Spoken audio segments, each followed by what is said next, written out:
Bismillahirrahmanirrahim.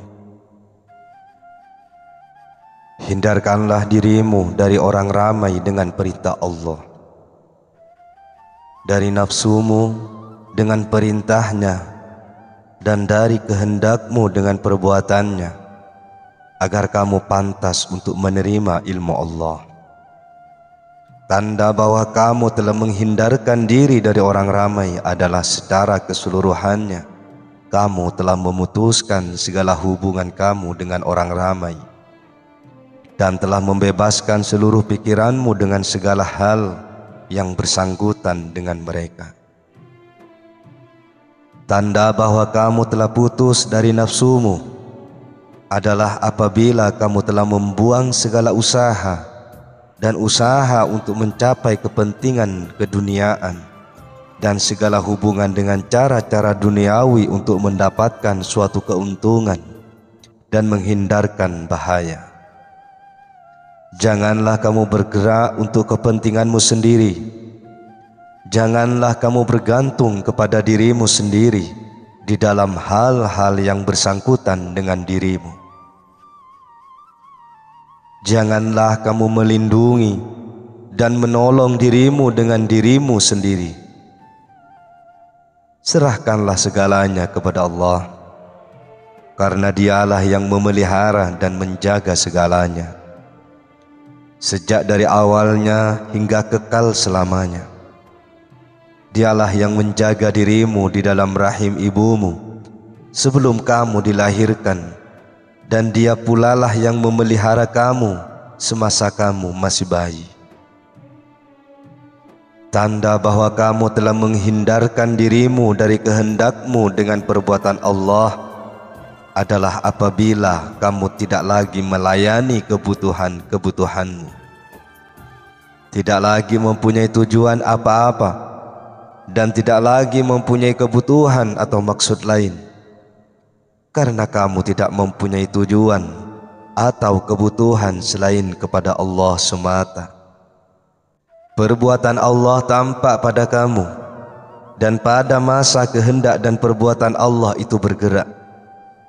Badanmu pasif, hatimu tenang, pikiranmu luas, mukamu berseri, dan jiwamu bertambah subur. Dengan demikian, kamu akan terlepas dari kebutuhan terhadap kebendaan, karena kamu telah berhubungan dengan Al-Khaliq. Tangan yang Maha Kuasa akan menggerakkanmu. Lidah yang Maha Abadi akan memanggilmu. Tuhan semesta alam akan mengajar kamu dan memberimu pakaian cahayanya dan pakaian kerohanian, serta akan mendudukkan kamu pada peringkat orang-orang alim terdahulu. Setelah mengalami semua ini, hati kamu akan bertambah lebur, sehingga nafsu dan kehendakmu akan hancur, bagaikan sebuah tempayan yang pecah, yang tidak lagi berisikan air walau setetes pun. Kosonglah dirimu dari seluruh perilaku kemanusiaan dan dari keadaan tidak menerima suatu kehendak selain kehendak Allah. Pada peringkat ini, kamu akan dikaruniai keramat-keramat dan perkara-perkara yang luar biasa. Pada zahirnya, perkara-perkara itu datang darimu, tapi yang sebenarnya adalah perbuatan dan kehendak Allah semata. Oleh karena itu, masuklah kamu ke dalam golongan orang-orang yang telah luluh hatinya dan telah hilang nafsu-nafsu kebinatangannya. Setelah itu, kamu akan menerima sifat-sifat ketuhanan yang maha tinggi. Berkenaan dengan hal inilah, maka Nabi besar Muhammad SAW bersabda, "Aku menyukai 3 perkara dari dunia ini: bau-bauan yang harum, wanita, dan sholat yang apabila aku melakukannya, maka mataku akan merasa sejuk di dalamnya." Semua ini diberikan kepadanya setelah seluruh kehendak dan nafsu sebagaimana disebutkan di atas terlepas dari dirinya. Allah berfirman, sesungguhnya aku bersama mereka yang telah luluh hatinya karena aku. Allah Ta'ala tidak akan menyertai kamu sekiranya semua nafsu dan kehendakmu itu tidak diluluhkan. Apabila semua itu telah hancur dan luluh dan tidak ada lagi yang tersisa pada dirimu, maka telah pantaslah kamu untuk diisi oleh Allah, dan Allah akan menjadikan kamu sebagai orang baru yang dilengkapi dengan tenaga dan kehendak yang baru pula. Jika egomu tampil kembali, walaupun hanya sedikit, maka Allah akan menghancurkannya lagi, sehingga kamu akan kosong kembali seperti semula, dan untuk selamanya kamu akan tetap luluh hati. Allah akan menjadikan kehendak-kehendak baru di dalam diri kamu, dan jika dalam pada itu masih juga terdapat diri ego kamu, maka Allah pun akan terus menghancurkannya. Demikianlah terus terjadi hingga kamu menemui Tuhanmu di akhir hayatmu nanti.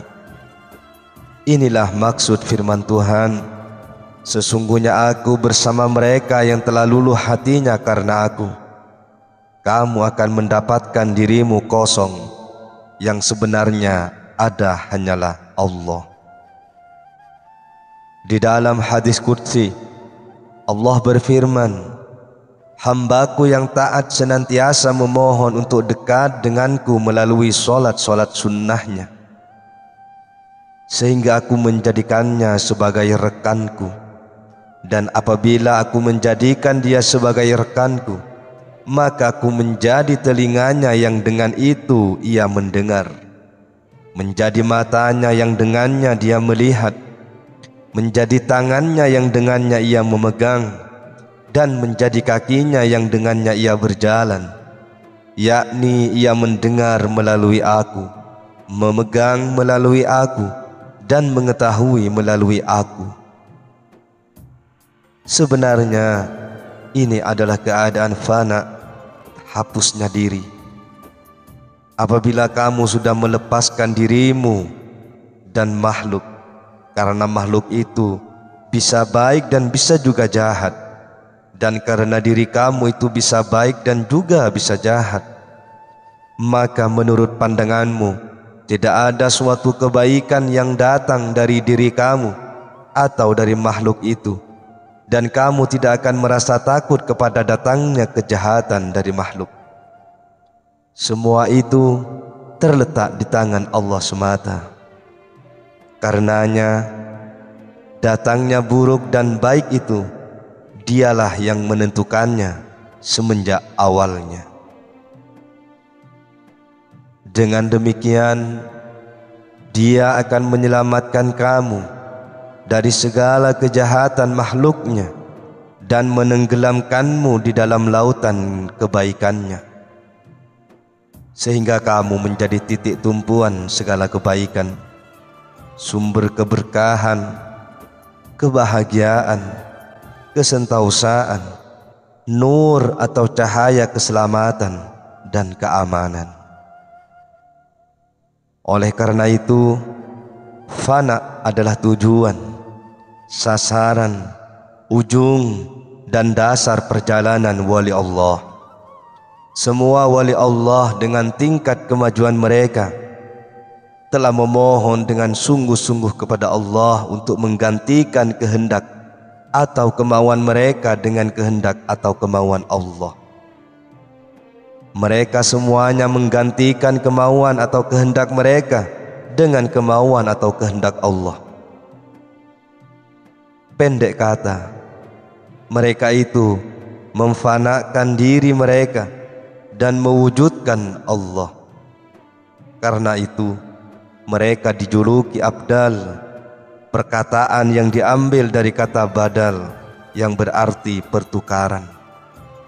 Menurut mereka, menyekutukan kehendak mereka dengan kehendak Allah adalah suatu perbuatan dosa. Sekiranya mereka lupa sehingga mereka dikuasai oleh emosi dan rasa takut, maka Allah yang Maha Kuasa akan menolong dan menyadarkan mereka. Dengan demikian, mereka akan kembali sadar dan memohon perlindungan kepada Allah. Tidak ada manusia yang benar-benar bebas dari pengaruh kehendak egonya, dirinya sendiri, kecuali malaikat. Para malaikat dipelihara oleh Allah dalam kesucian. Kehendak mereka dan para nabi dipelihara dari nafsu badaniah mereka. Sedangkan jin dan manusia telah diberi tanggung jawab untuk berakhlak baik, tetapi mereka tidak terpelihara dari dipengaruhi oleh dosa dan maksiat.